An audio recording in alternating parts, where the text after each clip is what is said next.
Olá, tudo bem? Voltamos para mais uma aula de Sociologia. Eu sou a professora Jaqueline e nós vamos falar hoje sobre poder e Estado, certo? As políticas e as relações de poder.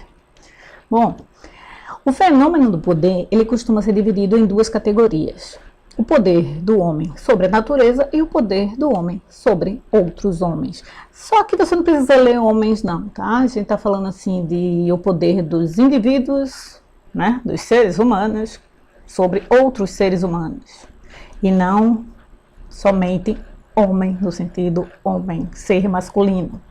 Bom, para o filósofo italiano, que nós já vimos na aula anterior, se você não viu, melhor consultar lá na plataforma, a aula anterior, que fala só sobre poder. Norberto Bobbio, existem o quê? Formas de poder que classificam diferentes meios de obtê-los e exercê-lo na sociedade. Partindo de uma leitura do cenário político de inspirações marxistas, Bobbio identificou três formas de poder.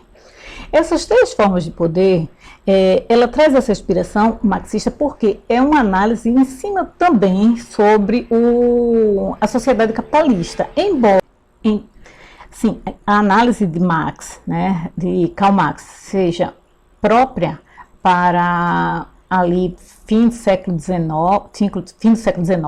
né, a visão de Bobbio, ela vai além disso, porém, a partir das análises capitalistas, né, das análises dos conceitos marxistas. Teve essas inspirações, mas o pensamento de Bobbio, né, de Norberto Bobbio, vai além disso. E quais são essas três formas de poder? Ele vê o quê? O poder. Vamos ver quais são? Tá aí. Essa crise. Engraçado que a crise econômica geralmente só vem para pobre, né? Então é justamente esse mesmo. O poder econômico, que sempre está, né, em alta.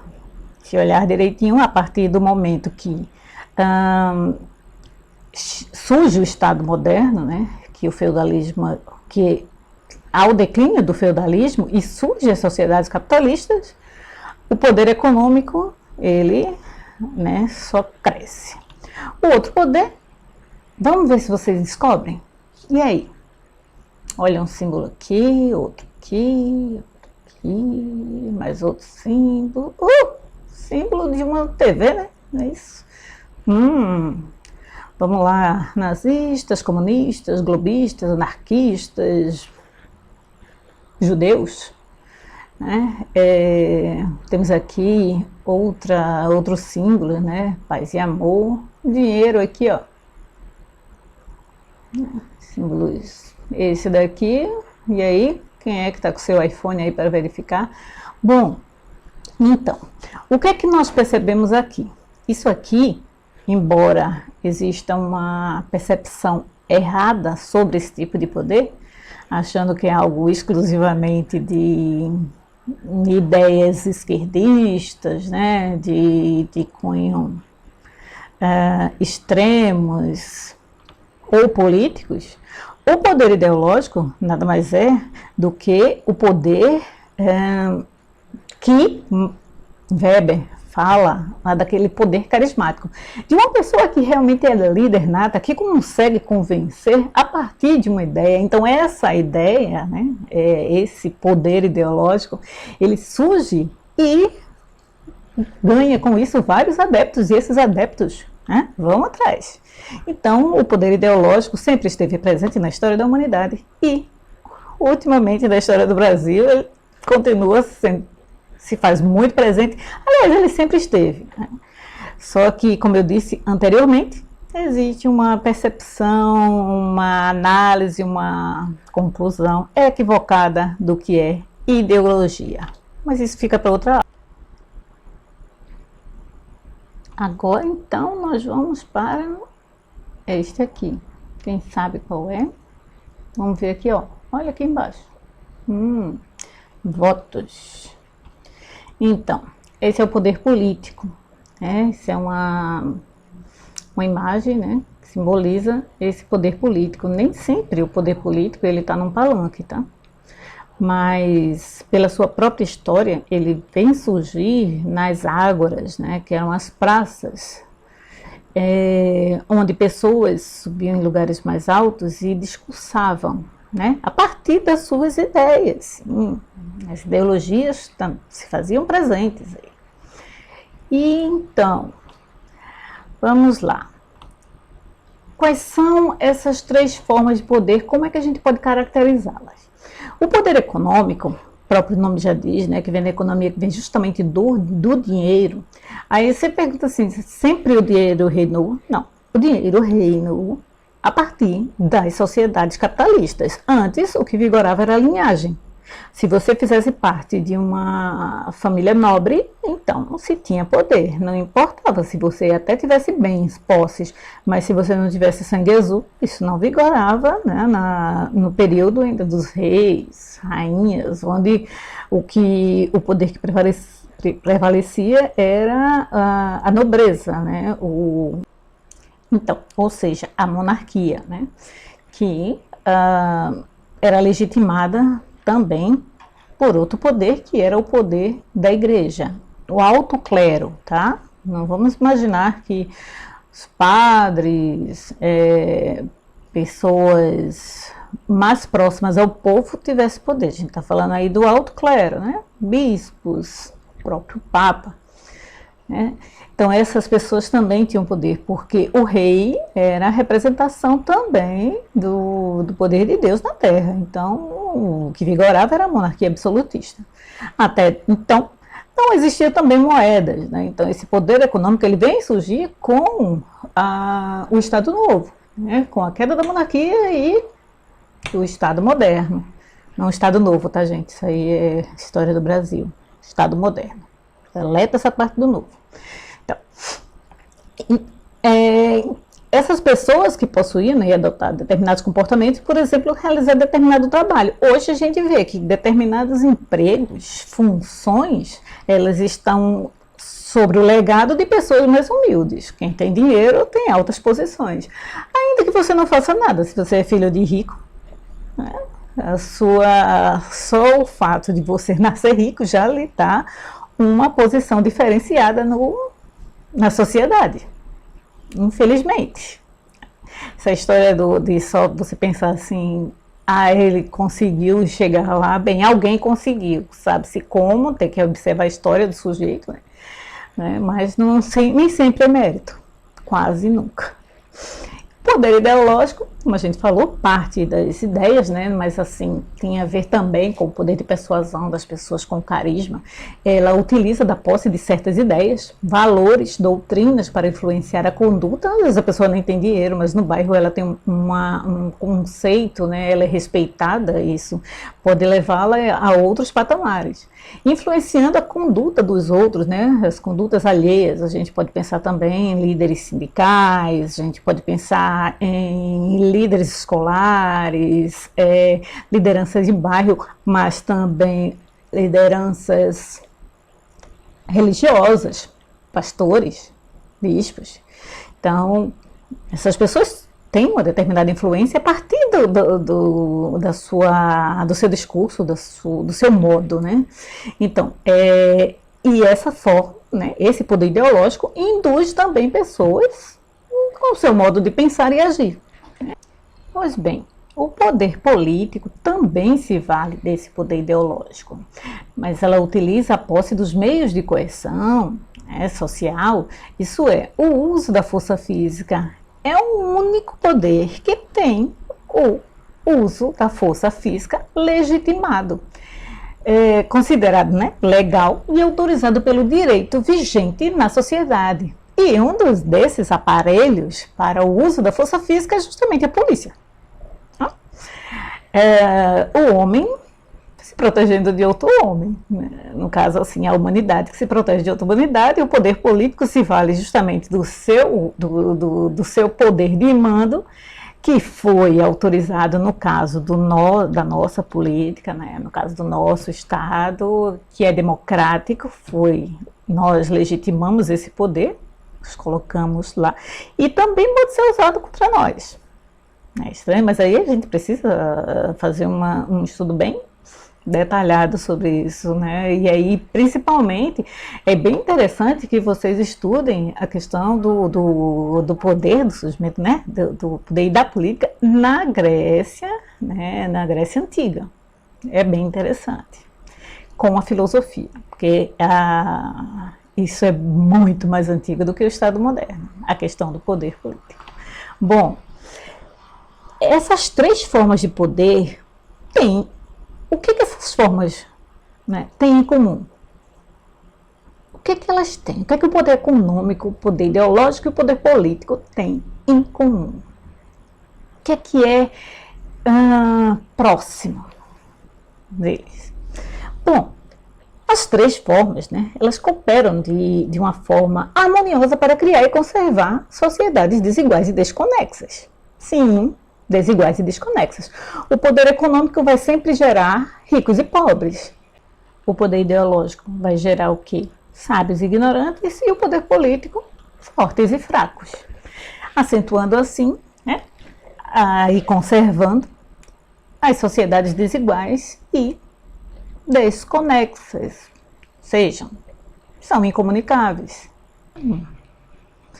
Delongar demais. O Estado não é aquele pedacinho de terra, tá? Isso daí, esse território geográfico, não é esse Estado que nós falamos. Quando a gente fala de Pernambuco, a gente está falando geograficamente, aliás, geograficamente não, mas a partir do território, nós estamos falando da questão física. Porém, quando você vir e for escrever Estado, falando da unidade federativa, da questão política, não da unidade federativa, mas da questão política, é um Estado com E maiúsculo. Então, o que é essa ideia de separação entre sociedade e Estado dominou assim por muito tempo e prejudicou essa compreensão de que o Estado é uma organização encarregada de determinadas funções. O que o Estado tem, né, essas funções, e fomos nós que criamos esses moldes. Precisa detalhar um pouco isso. Mas logo no início das sociedades capitalistas, sociólogos partiram, né, das ideias, né, falando desses três clássicos de Marx, que é Karl Marx, M. Durkheim e Max Weber. Eles fizeram ponderações importantes sobre o Estado e a democracia do seu tempo. Vamos pensar da seguinte forma: quando a gente está falando desses autores, a gente está falando desses autores a partir do estudo na sua época, não a nossa. Aqui está uma visão assim, né, ampla de um mapa mundo, mas assim, a partir justamente de como ele é dividido a partir de seus países, com as bandeiras. A gente está falando aqui da questão desses estados políticos, e todos eles têm leis diferentes, línguas muitas vezes diferentes, sotaques diferentes, formas de funcionar diferentes, quanto à sua economia, quanto à sua política, quanto ao seu código civil. Então, Marx pensou da seguinte forma, faz a seguinte ponderação acerca do Estado, que é uma entidade abstrata, ou seja, não é algo palpável, concreto, mas que, e além disso, ele é com contradição, né, com a sociedade. Traz a ideia ilusória que harmoniza interesses de todos, porém, ele diz, principalmente daquele que dominava economicamente a sociedade, a burguesia. Alguém já ouviu falar aquela ideia assim, quem manda quem tem dinheiro? Pronto. Resumindo, a grosso modo, Marx fala exatamente isso. Mas ele traz a ilusão de que todos somos iguais, né? Não é isso que rege a Constituição? Já Durkheim tinha aquela ideia já positivista, né, a questão legalista. Aquela frase que tem linda na nossa bandeira, ordem e progresso, é uma frase positivista. É uma frase que vem de uma linha filosófica, né, que foi seguida também por Durkheim, né, porque ele vem de um legado de Augusto Comte, então é uma linha positivista. Ele diz o seguinte: o Estado é fundamental numa sociedade que fica cada dia maior e mais complexa. Fala justamente dessa sociedade capitalista que crescia, inchava, nas áreas urbanas, devendo estar acima das organizações comunitárias, ou seja, as comunidades têm que, né, as sociedades quanto menores fiquem submissas a esse Estado, a essa organização política. Isso se faria por meio da educação pública. Ora, a educação, segundo Althusser, um outro, né, autor, um outro pensador também, tem a educação como um aparelho ideológico. Ele serve também para monitorar ou criar formas de comportamento. Bom, essa dá justamente voltada para essa formação moral, sem fins conceituais ou religiosos. Nesse ponto é bem interessante do que Ramil faz, essa separação, né, que que não deve, a igreja, né, a religiosidade não deve interferir nas questões políticas, né, prezando pelos interesses coletivos, ou seja, tem essa ideia, né, de que o Estado tem que estar para o bem comum. Weber, já que ele fala justamente dessa questão de poder, ele fala o seguinte: a partir das formas legítimas de dominação, que a gente já viu, quem não viu, vai lá na outra aula, né, na anterior, que fala de poder. A dominação tradicional, carismática e legal. A política e o Estado possuem a dominação legal, a partir desse poder legal, né, o poder político, né, esse poder político, ele, no nosso caso, na nossa organização política, ele é tradicional, e ele chega lá a partir também de um viés ideológico que muito próximo do que se chama de viés carismático. Já viu político sem carisma chegar ao poder simplesmente por nada? Não, né?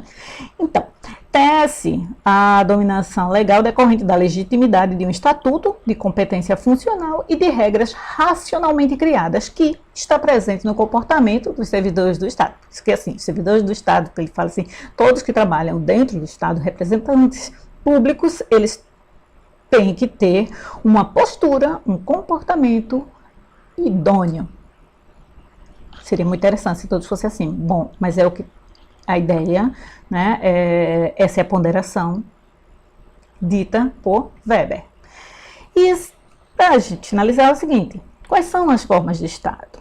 O Estado, né, as formas de Estado é o seguinte: é a maneira pelo qual o poder está territorialmente repartido. Em outras palavras, é a repartição territorial do poder que irá definir a forma de Estado. O nosso país, e aí a gente vamos pegar a pandemia, o nosso país, ele tem dimensões que a gente chama de dimensões continentais, porque ele é muito grande, então ele é praticamente assim, fica muito próximo de alguns continentes, ele é até maior, né? Mas o Brasil, ele não é, ele é federado, então assim, todos os estados, né, Pernambuco, Paraíba, São Paulo, Rio, esses são estados federados que eles possuem em sua composição poderes que são próprios deles, que eles têm autonomia até certo ponto para governar segundo as suas peculiaridades, as suas necessidades e as suas individualidades. Ninguém mais do que quem é dono da casa conhece a sua casa. Então, assim, por isso que durante a pandemia, algumas ideias que oriundas de um poder da União, né, no caso federal, queria utilizar de uma lei que fosse comum a todos, mas não dá para ser assim. Existem diferenças quanto à população, existem diferenças econômicas, existem diferenças locais que penso eu, e eu acho que isso aí é compartilhado por muita gente também que estuda a fundo essas questões, que imaginar algo para solucionar ou para evitar um crescimento de uma pandemia, utilizando de uma resolução que fosse comum a todos os estados brasileiros, no caso a todos os governos, é impensável. A população daqui não é a mesma de São Paulo. As dificuldades daqui não é a mesma do Rio. As pessoas daqui não têm o mesmo comportamento de lá do Amazonas. Então, cada um no seu cada um, cada qual no seu cada qual. E por isso que também muitos prefeitos tiveram, sim, autonomia também para criar, né, normativas de acordo com as suas necessidades.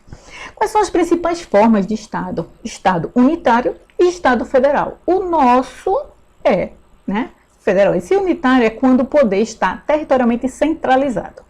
E o federal é quando o poder está territorialmente descentralizado. No nosso caso, o poder é descentralizado. Existe união? Existe. Existem coisas que são para todos, de uma forma geral, onde exista uma soberania, sim. Mas nós estamos numa república federativa. O Brasil é um Estado federal, ou seja, adota a federação como forma de Estado cujas características são autonomia e participação. Com isso, ficamos em mais uma aula e espero que vocês reflitam sobre essa frase que está aí na tela, que diz: o preço a pagar pela tua não participação na política é seres governado por quem é inferior, ou seja, pessoas despreparadas vão votar em pessoas mais despreparadas ainda para governarem. Ou seja, essa frase foi dita por Platão em 428 anos, 347 anos antes de Cristo. Reflita um pouco antes de dizer aquela frase tão dita: detesto política, não falo de política, não gosto de política. Você pode até não gostar, porém ela permeia as nossas vidas, ela permeia a sociedade e todas as relações sociais. De uma certa forma, são relações políticas, são relações de poder. Até mais.